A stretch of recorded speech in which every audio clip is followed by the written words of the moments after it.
السلام عليكم ورحمة الله تعالى وبركاته.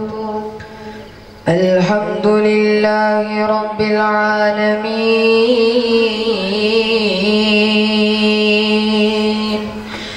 الصلاة والسلام على سيدنا ونبينا وحبيبنا محمد صلى الله عليه وآله وأصحابه وسلم رحمة للعالمين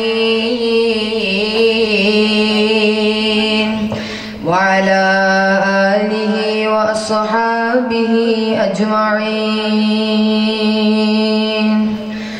أعوذ بالله من الشيطان الرجيم. بسم الله الرحمن الرحيم. وما أرسلناك إلا رحمة للعالمين. صدق الله العظيم. من تمسك بسنتي عند فساد أمتي له 100 أجر شهيد. صدق الرسول الكريم المصطفى صلى الله عليه وآله وأصحابه وسلم. اللهم صل وسلم وبارك على سيدي ونبيي وحبيبي محمد وعلى آله وأصحابه الممجدين. അനർഘമായ ഈ സദസ്സിൽ നാം സമ്മേളിച്ചിരിക്കുകയാണ്.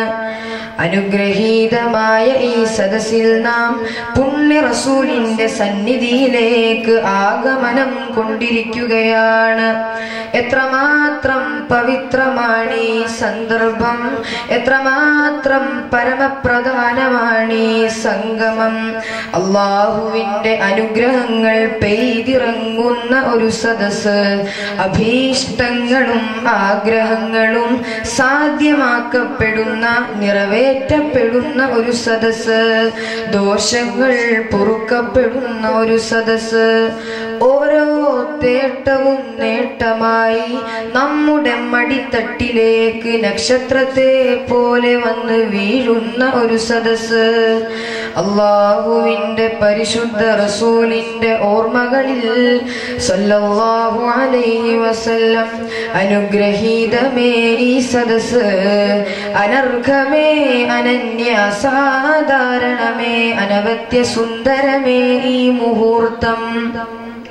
കാലത്തിന്റെ ഒരു തുള്ളി പോലെ നാം ഈ ഭൂമിയിൽ വന്നു. ഏതോ ഒരു നിമിഷത്തിൽ നാം പിറവി കൊണ്ടു. നമ്മുടെ അറിവ് പ്രകാരമോ തീരുമാനപ്രകാരമോ അല്ല, തീർത്തും അള്ളാഹുവിന്റെ നിർണയപ്രകാരം നാം ഈ ഭൂമുഖത്ത് ജന്മമെടുത്തു. അള്ളാഹുവിന്റെ നിശ്ചയപ്രകാരം ഏതോ ഒരു പ്രദേശത്ത് ഏതോ മാതാപിതാക്കളുടെ സന്തതികളായി നാം ഈ ഭൂമിയിൽ ഭൂജാതരായി വന്നിരിക്കുകയാണ്.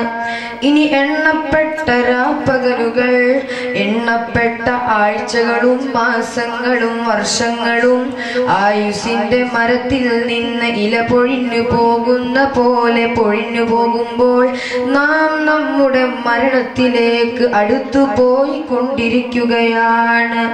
അതിനിടയിൽ ജീവിതത്തെ നന്നാക്കണം, ജീവിതത്തെ സംസ്കരിക്കണം, ശുദ്ധീകരിക്കണം. സർവശക്തനായ ഏകനായ അള്ളാഹുവിന്റെ വിധിവിലക്കുകൾക്കനുസൃതമായി ജീവിതത്തെ പുതുക്കി പണിയണം. കൂടുതൽ ഉദാത്തമാക്കി, കൂടുതൽ ഉത്കൃഷ്ടമാക്കി, കൂടുതൽ ഉന്നതമാക്കി നാം നമ്മുടെ ജീവിതത്തെ അഴിച്ചു പണിയണം, പുതുക്കി പണിയണം. ലോകം മുഴുവൻ സമാധാനമുള്ള ഒരു ഇടമാക്കണമെന്ന് പുണ്യ റസൂൽ മുസ്തഫ മുഹമ്മദ് സല്ലല്ലാഹു അലൈഹി വസല്ലമ ആഗ്രഹിച്ചു.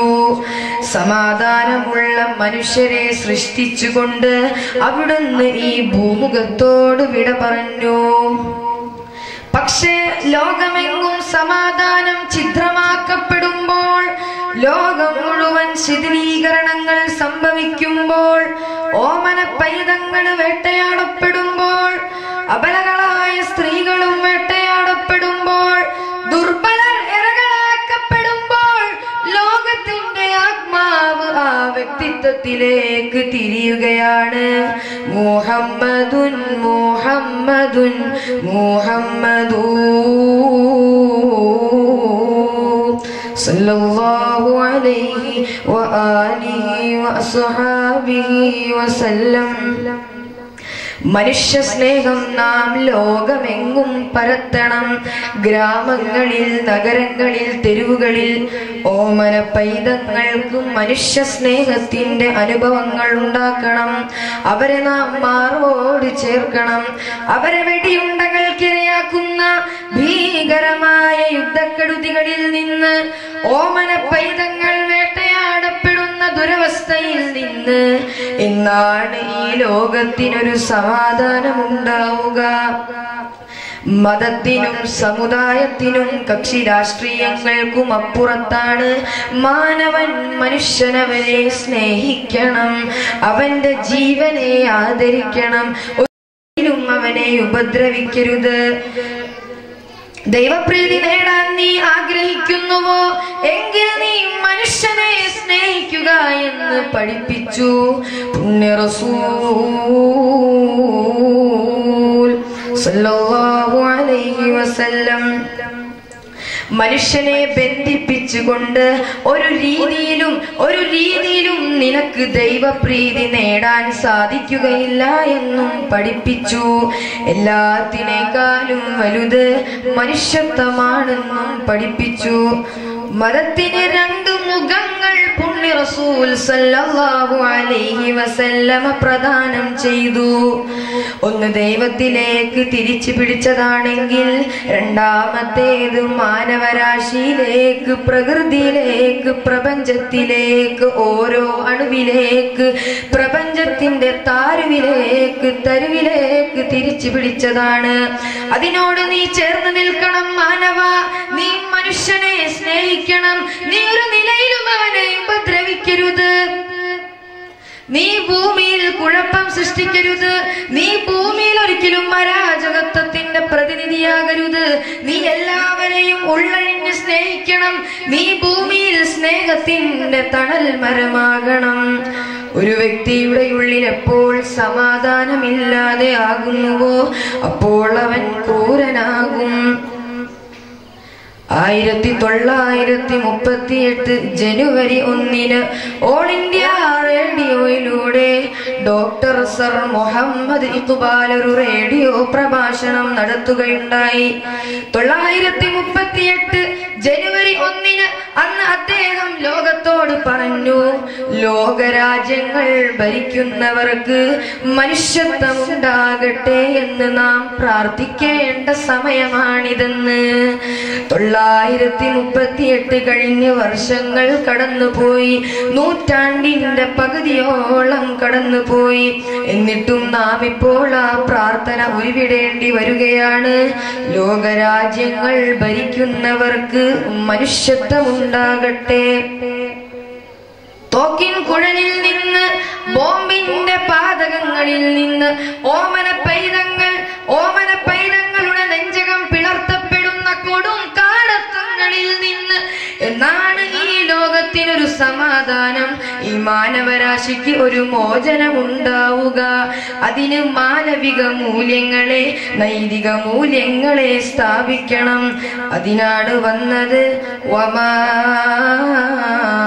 അർസൽനാക ഇല്ലാ റഹ്മതൻ ലിൽ ആലമീൻ.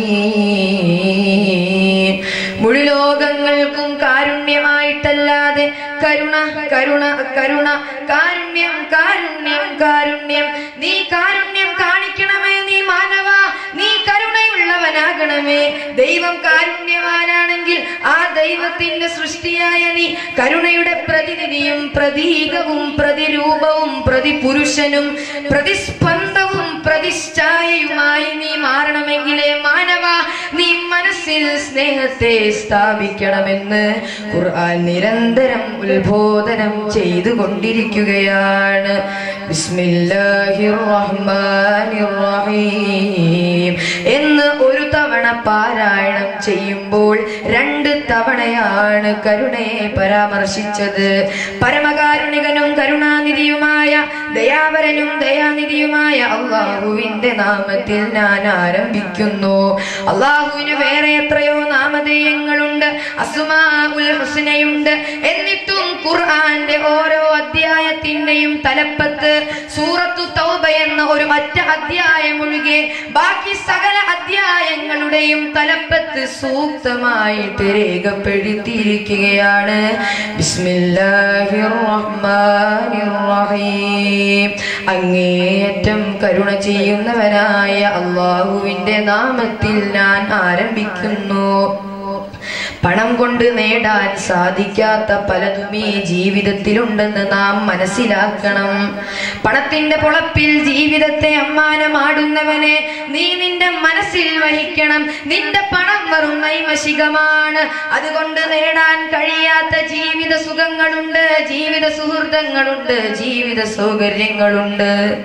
ഉപ്പാക്ക് കുറച്ച് കാശ് കൊടുത്താൽ പോരാ, അവരെ ഒന്ന് താങ്ങി നിർത്തൽ അവരെ സന്തോഷമുണ്ടാക്കുന്ന കാര്യമാണ്. അവർക്ക് കഞ്ഞി വാരി കൊടുക്കൽ അതിലേറെ അവരെ സന്തോഷിപ്പിക്കുന്ന കാര്യമാണ്. അവർക്ക് നെറ്റി തടകി കൊടുക്കൽ അവരെ സന്തോഷിപ്പിക്കുന്ന കാര്യമാണ്.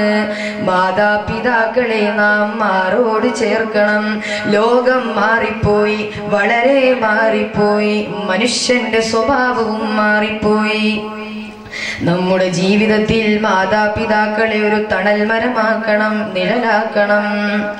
പുണ്യ റസൂൽ സല്ലല്ലാഹു അലൈഹി വസല്ലമയുടെ പിതൃവ്യനായ അബ്ബാസ്, പിതാവിന്റെ സഹോദരനായ അബ്ബാസ് റളിയല്ലാഹു അൻഹു ജുമുഅയുടെ ഖുതുബകളിൽ കേട്ടിട്ടില്ലേ? അല്ലാഹുമ്മ അർള അൻ അമ്മൈ നബിക ഹംസത വൽ അബ്ബാസ്. അല്ലാഹുവിന്റെ റസൂലിന്റെ പരിശുദ്ധരായ 2 പിതൃവ്യന്മാരിൽ അല്ലാഹുവേ നീ അനുഗ്രഹം വർഷിപ്പിക്കണമേ. ഒന്ന് ആ പിതാവിന്റെ സഹോദരനായ ഹംസത്ത്, 2 ആ പിതാവിന്റെ മറ്റൊരു സഹോദരനായ അബ്ബാസ്. അബ്ബാസ് റളിയല്ലാഹു അൻഹു ദീനിലേക്ക് കടന്നു വരുന്നതിന് മുമ്പ് തടവുകാരനായിട്ട് മദീനയിലേക്ക് കൊണ്ടുവരികയുണ്ടായി സ്വഹാബികൾ. പിതൃവ്യൻ അബ്ബാസ് അപ്പോൾ മുഅ്മിനായിട്ടില്ല. കയറിട്ട് കൈകൾ ഇങ്ങനെ കെട്ടിയിരിക്കുകയാണ്. അത് കണ്ടിട്ട് ഉറക്കമില്ലാതെ, അത് കണ്ടിട്ട് സമാധാനമില്ലാതെ അസ്വസ്ഥനായി പുണ്യ റസൂൽ സല്ലല്ലാഹു അലൈഹി വആലിഹി വസഹബിഹി വസല്ലം ഒന്ന് ചെന്നിട്ട് അത് അയച്ചു കൊടുക്കാൻ തോന്നുന്നുവെങ്കിലും നീതിയുടെ കാര്യത്തിൽ ഇടപെട്ടില്ല. വേറെയും തടവുകാരുണ്ട്, അവർ യുദ്ധത്തിനക്രമം ചെയ്തിട്ട് പിടിക്കപ്പെട്ടവരാണ്. എളാപ്പയ്ക്ക് വേണ്ടി ഒരു ആനുകൂല്യമില്ല, കുടുംബക്കാർക്കൊരു നീതിയും മറ്റുള്ളവർക്ക് വേറെ നീതിയുമല്ല. അതുകൊണ്ട് കയറിട്ടിട്ട് അബ്ബാസ് റളിയല്ലാഹു അൻഹു കഴിഞ്ഞുകൂടിയപ്പോൾ അസ്വസ്ഥനായി പുണ്യ റസൂൽ സല്ലല്ലാഹു അലൈഹി വസല്ലം. അടുത്ത ദിവസം അബ്ബാസ് റളിയല്ലാഹു അൻഹുവിനെ കൊണ്ടുവന്ന് നിർത്തുകയാണ്. പുണ്യ റസൂൽ സല്ലല്ലാഹു അലൈഹി വസല്ലമയുടെ സന്നിധിയിൽ പിതൃവ്യൻ അബ്ബാസിനെ കൊണ്ടുവന്ന് നിർത്തിയിട്ട് ഫിദിയ ആവശ്യപ്പെട്ടു, മോചന ദ്രവ്യം ആവശ്യപ്പെട്ടു. തടവുകാർക്ക് മോചനമുണ്ട്, ആ മോചനത്തിന് ദ്രവ്യം നൽകണം, അഥവാ ഫിദിയ നൽകണം. എല്ലാവർക്കും ഒരേ നീതിയാണ്. അതുകൊണ്ട് അബ്ബാസ് റളിയല്ലാഹു അൻഹുവിന്റെ അടുത്ത് ഫിദിയ ആവശ്യപ്പെട്ടപ്പോൾ അബ്ബാസ് റളിയല്ലാഹു അൻഹു പറഞ്ഞു, എന്റെ കയ്യിൽ ഫിദിയ നൽകാനൊന്നുമില്ല. പുണ്യ റസൂൽ സല്ലല്ലാഹു അലൈഹി വസല്ലമ ഉടൻ ചോദിച്ചു, ഉമ്മു ഫളിന്റെ കയ്യിലുണ്ടല്ലോ കുറച്ചു പണം, അത് തന്നാൽ മതിയല്ലോ എന്ന്. ഉമ്മു ഫള് അബ്ബാസ് റളിയല്ലാഹു അൻഹുവിന്റെ പത്നിയാണ്. മദീനയിലേക്ക് തടവുകാരനായിട്ട് പിടിച്ചു കൊണ്ടുവരുന്നതിന് മുമ്പ് ഉമ്മു ഫദ്ലിന്റെ കയ്യിൽ സ്വകാര്യമായിട്ട് അബ്ബാസ് റളിയല്ലാഹു അൻഹു ഏൽപ്പിച്ച പണമാണ്. ലോകത്താരും അറിഞ്ഞിട്ടില്ല. വീടിന്റെ ഉള്ളറയിൽ വെച്ച് ചുമരുകൾക്കിടയിൽ വെച്ച് ഒറ്റയ്ക്ക് തന്റെ പത്നിയുടെ കയ്യിൽ ഏൽപ്പിച്ച പണത്തിന്റെ വിവരം എല്ലാം അറിയുന്നവനായ ആലിമുൽ ഗൈബായ അല്ലാഹു അവന്റെ റസൂലിനെ അറിയിച്ചു കൊടുത്തപ്പോൾ പരിശുദ്ധ റസൂൽ സല്ലല്ലാഹു അലൈഹി വസല്ലമ ചോദിച്ചു, ഉമ്മു ഫദ്ലിന്റെ കയ്യിൽ ഏൽപ്പിച്ചു കൊടുത്തിട്ടുണ്ടല്ലോ കുറച്ച് പണം, അത് തന്നാൽ മതിയല്ലോ എന്ന്. അബ്ബാസ് റളിയല്ലാഹു അൻഹുവിന്റെ നെഞ്ചിലൂടെ ഇടിമിന്നൽ പാഞ്ഞു പോയി. അബ്ബാസ് റളിയല്ലാഹു അൻഹു അത്ഭുതപ്പെട്ടു പോയി. ഒറ്റയ്ക്ക് തന്റെ പത്നിയുടെ കയ്യിൽ വീടിന്റെ ഉള്ളറയിൽ വെച്ച് ചുമരുകൾക്കിടയിൽ വെച്ച് ഒറ്റയ്ക്ക് തന്റെ പത്നിയുടെ കയ്യിൽ ഏൽപ്പിച്ച സ്വകാര്യമായ പണത്തിന്റെ വിവരം അങ്ങേക്കറിയുമെങ്കിൽ അങ്ങ് തീർച്ചയായും അല്ലാഹുവിന്റെ റസൂലാണ്. അശ്ഹദു അല്ലാ ഇലാഹ ഇല്ലല്ലാഹ് വഅശ്ഹദു അന്നക അങ്ങ് തീർച്ചയായും അല്ലാഹുവിന്റെ ദൂതനാണ്. എടാപ്പ തന്റെ സഹോദരന്റെ മകന്റെ റിസാലത്തിന്, തന്റെ സഹോദരൻ അബ്ദുല്ലായുടെ മകന് അല്ലാഹു ഏൽപ്പിച്ചു കൊടുത്ത നുബുവത്തിനെ, അല്ലാഹു ഏൽപ്പിച്ചു കൊടുത്ത റിസാലത്തിനെ ആ നിമിഷം വെച്ച് പ്രഖ്യാപിച്ചു, വഅശ്ഹദു അന്നക റസൂലുള്ളാഹ് സല്ലല്ലാഹു അലൈഹി വസല്ലം. മുഅ്മിനാകുക മാത്രമല്ല അബ്ബാസ് റളിയല്ലാഹു അൻഹു ചെയ്തത്, ദീനിന്റെ വലിയ നായകനായി, വലിയ സ്വഹാബിയായി, സ്വഹാബാക്കളിൽ അത്യുത്തമരിൽ പെട്ട വ്യക്തിത്വമായി. അതുകൊണ്ടാണ് ലോക മുസ്ലിമീങ്ങളിൽ തർബിയത്ത് ചൊല്ലുന്നത്. ലോകരാജ്യങ്ങൾ അതുകൊണ്ടാണ് ലോക മുസ്ലിമീങ്ങളിൽ തർബിയത്ത് ചൊല്ലുന്നത്. ഉമ്മു ഐമൻ എന്ന പാവപ്പെട്ട സ്ത്രീയാണ് നബി സല്ലല്ലാഹു അലൈഹി വസല്ലമയുടെ വീട്ടിൽ സേവനം ചെയ്തുകൊണ്ടിരുന്നത്. ഇടയ്ക്കിടെ വീട്ടിൽ സേവനം ചെയ്തുകൊണ്ടിരുന്ന ഉമ്മു ഐമനെ നബി സല്ലല്ലാഹു അലൈഹി വസല്ലമ വേലക്കാരിയാക്കിയില്ല, മറിച്ച് കുടുംബക്കാരിയാക്കി, സ്വന്തം കുടുംബത്തോട് ചേർത്തു. എപ്പോഴൊക്കെ അബ്ബാസ് റളിയല്ലാഹു അൻഹു ഉമ്മു ഐമനെ വിളിക്കുന്നുവോ അപ്പോഴൊക്കെ വിളിച്ചിരുന്നത് യാ ഉമ്മ, എന്റെ ഉമ്മ എന്നാണ്. ഉമ്മു ഐമൻ എന്ന ആ പേരിനെ മാറ്റി യാ ഉമ്മ, അല്ലയോ എന്റെ ഉമ്മ എന്നാക്കി മാറ്റി. അതുമാത്രമല്ല പുണ്യ റസൂൽ സല്ലല്ലാഹു അലൈഹി വസല്ലമ ചെയ്തത് സ്വർഗീയ നാരിയാക്കി, സ്വർഗാവകാശികളിൽ പെടുത്തി അല്ലാഹു അനുഗ്രഹിച്ചതാക്കി പുണ്യ റസൂൽ സല്ലല്ലാഹു അലൈഹി വസല്ലം. അള്ളാഹു നമുക്ക് കരുണയും സ്നേഹത്തിനെയും മുറുകെ പിടിക്കാൻ തൗഫീഖ് നൽകുമാറാകട്ടെ. ഇത്രയും പറഞ്ഞുകൊണ്ട് ഞാൻ എൻ്റെ പ്രസംഗം നിർത്തുന്നു. ആഖിറു ദഅവാനാ അൽഹംദുലില്ലാഹി റബ്ബിൽ ആലമീൻ. അസ്സലാമു അലൈക്കും വറഹ്മത്തുള്ളാഹി വബറകാതുഹു. പ്രിയമുള്ളവരെ, ഈ പ്രസംഗമൊക്കെ വെട്ടിച്ചുരുക്കിയാണ് നമ്മുടെ കുട്ടികൾ അവതരിപ്പിക്കുന്നത്. ഇതൊക്കെ അരമണിക്കൂറും ഒരു മണിക്കൂറും ഒക്കെ ഇങ്ങനെ നിന്ന് നമ്മുടെ ഈ പൊന്നുമക്കൾ പറയും. ഇപ്പോൾ സമയമില്ലാത്തതുകൊണ്ട് കുട്ടികളെ കൊണ്ട് അല്പമാക്കി ചുരുക്കി പറയുകയാണ്. ഇനിയും അൽഹംദുലില്ലാ കാതിനിമ്പമാർന്ന പ്രഭാഷണങ്ങൾ കിടക്കുന്നു. അതുപോലെ ഗാനങ്ങളുണ്ട്. നിങ്ങളെല്ലാവരും ഇരുന്ന് സഹകരിക്കുകയാണെങ്കിൽ ഇൻഷാ അല്ലാഹ് നിങ്ങളുടെ പ്രോത്സാഹനമാണ് ഈ വിദ്യാർത്ഥികളുടെ വിജയം എന്ന് ഒരിക്കൽ കൂടി നിങ്ങൾ ഓർമ്മപ്പെടുത്തുകയാണ്. ഈ പരിപാടി തീരുന്നത് വരെ നിങ്ങളെല്ലാവരും അല്പനേരം കൂടി ഇരുന്ന് സഹായിക്കണമെന്ന്, സഹകരിക്കണമെന്ന് വിനയപുരസ്സരം അറിയിക്കുകയാണ്. അടുത്തത് മൊഹീദ്ദീൻ മാലക്കായി കുട്ടികളെ ക്ഷണിക്കുന്നു.